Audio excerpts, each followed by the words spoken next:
We're following breaking news out of Louisiana where police say 8 children are dead after a mass shooting. Shreveport police say a gunman killed 8 children in a domestic-related shooting at 3 different homes this morning.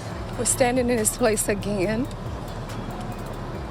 There are 8 children that are deceased. I can't be strong for you. I think about the mother and what this family has lost. I think about this community and what this community has lost. And I don't have the words to give you, and I'm sorry. It was just before 6 a.m. on a quiet Sunday morning in the Cedar Grove neighborhood of Shreveport, Louisiana, when the first calls came in. Shots fired. Multiple victims. What officers discovered when they arrived would become one of the deadliest mass shootings in the United States in recent years. And without question, one of the most heartbreaking.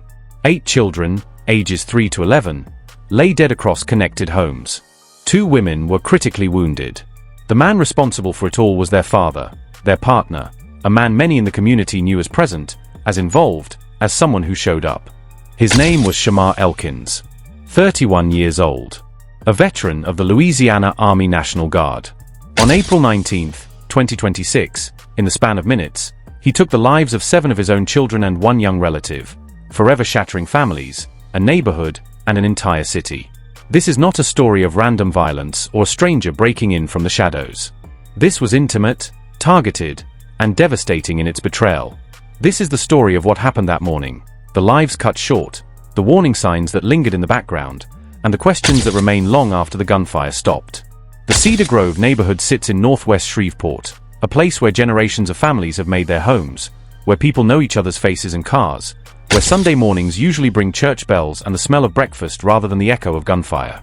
But on this particular Sunday, the peace shattered just after dawn. The first responding officers from the Shreveport Police Department arrived at the 300 block of West 79th Street to a scene that would test even the most seasoned among them. What they found was not one contained incident but violence that had already spread across multiple connected residences. 8 children were gone. Their names deserve to be spoken clearly and remembered. Shamar Elkins, just 3 years old. Shamar Elkins, 5. Kayla Pugh, 6. Layla Pugh, 7. Marcaden Pugh, 10. Sariah Snow, 11. Kadarian Snow, 6.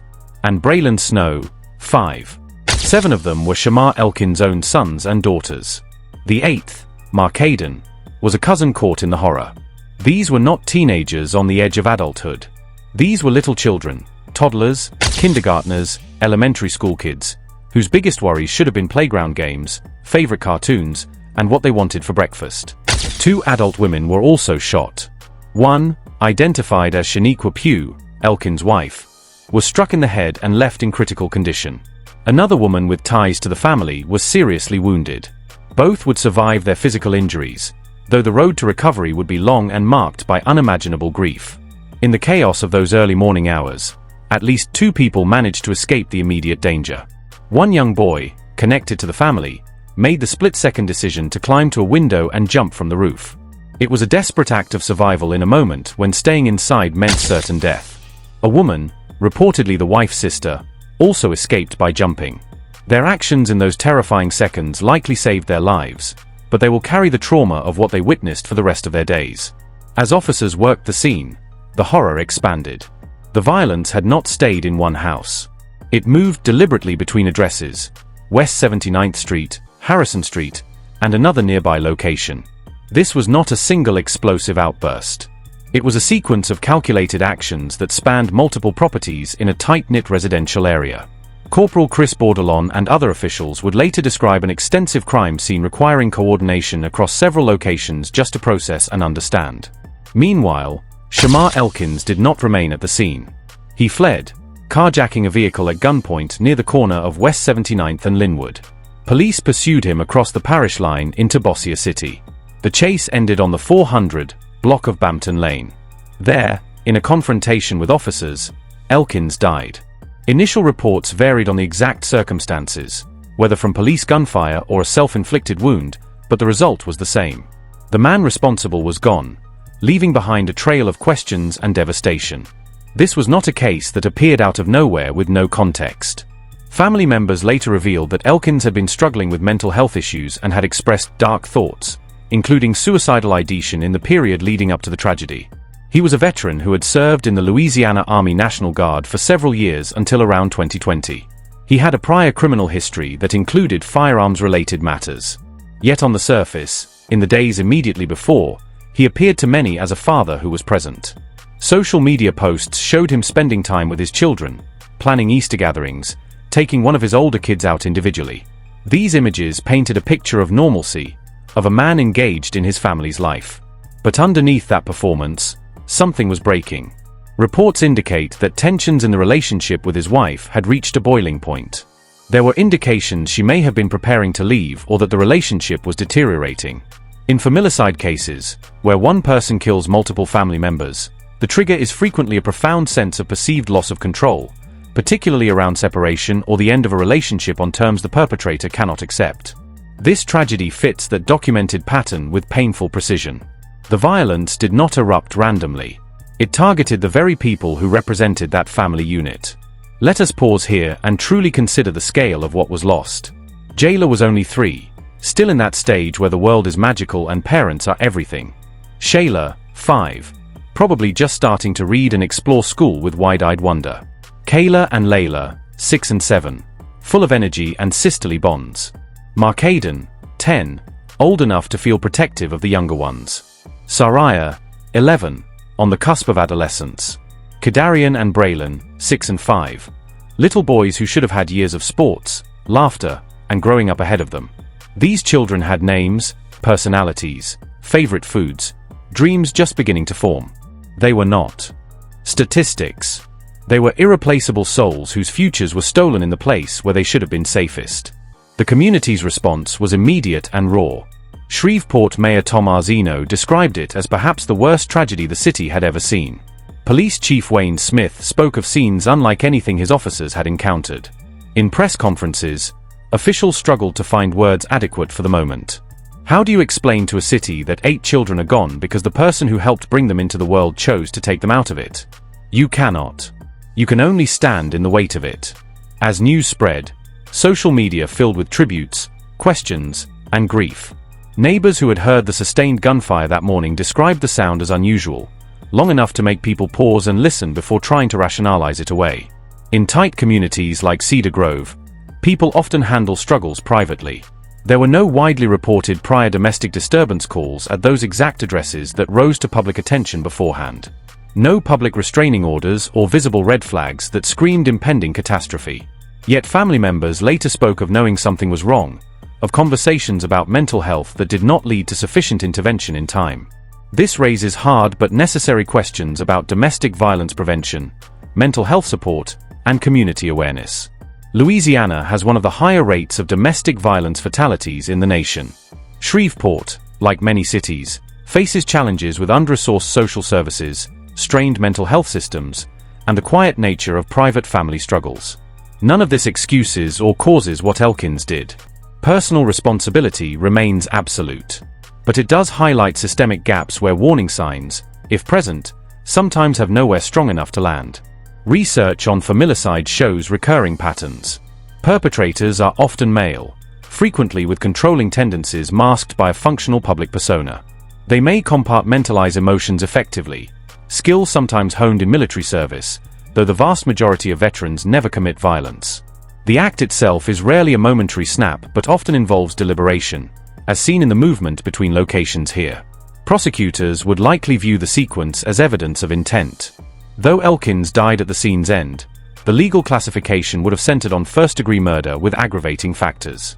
For the survivors, the pain has only begun.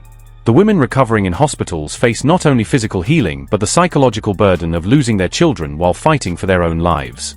The boy who jumped from the roof carries memories no child should ever have. Extended family members are left to bury the next generation. Funerals were planned. A community prayer vigil brought people together. Yet nothing fills the void. In the days that followed, more details emerged. Elkins had reportedly secured a firearm through means that later led to federal charges against another individual for facilitating it. The investigation expanded beyond the immediate scene to examine every link in the chain. Louisiana State Police handled the officer-involved aspects of the final confrontation. The Caddo Parish Coroner's Office worked to identify and process the victims with dignity. What makes this case particularly haunting is the betrayal of trust. Children instinctively look to parents for safety. The idea that the protector becomes the threat shatters fundamental assumptions about the world. It forces every parent, every family, to confront uncomfortable realities.